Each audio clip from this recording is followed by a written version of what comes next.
digestive breakdown of human organs, and collecting fecal data after feeding them rendered tissue. Imagine someone dying of hunger and the colonizer standing over them, whispering, "Great now, we can see how your spleen breaks down under duress." That's not medicine, that's fine dining for the empire. Trigeminal, the last full-blooded Palawa woman of Tasmania, was promised peace and death. Instead, she was dug up, skinned, and her bones put on display for 80 years. Mbori heads were smoked like ham, skinned and sold to Europeans who kept them as trophy ashtrays. Some were even recoiled to preserve cranial scent. Missionaries came to baptize, scientists came to butcher, and museum curators came to arrange your grandmother's skull nest to a tea set. Palestinian corpses were harvested for corneas, bones, and heart valves, many of which were flown to European labs and research hospitals for transplant science. This was still happening in 2009. Stolen Congolese blood was used to test European hemoglobin standards.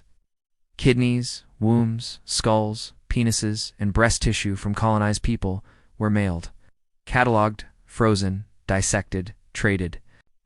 Colonial medicine was a potluck, and the main course was anyone who couldn't speak French, English, Portuguese, Dutch, German. The British Museum still has over 18,000 human remains, many of them from people they raped, killed, or starved. Some were used in 19th century tasting experiments. Yes, actual taste. They licked, sniffed, and consumed preserved human samples to measure racial flavor profiles. The museum wasn't built after the feast.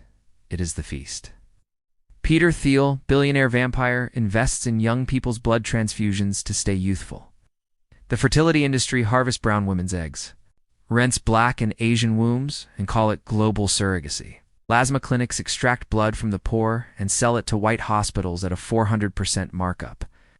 One Spanish study called it the most nutritious plasma comes from Africans, and you thought cannibalism was extinct? No, they just put in a lab coat and called it innovation.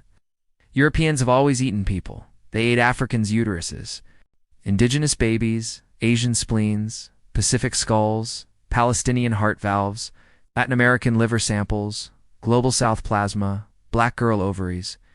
They bottled your blood, they froze your marrow, they sterilized your mothers, they dissected your ancestors, they auctioned your skin, and then they called you uncivilized. So let me say it louder. Europeans have always eaten people. They ate you. They ate your gods, they ate your children, and they are still licking their fingers.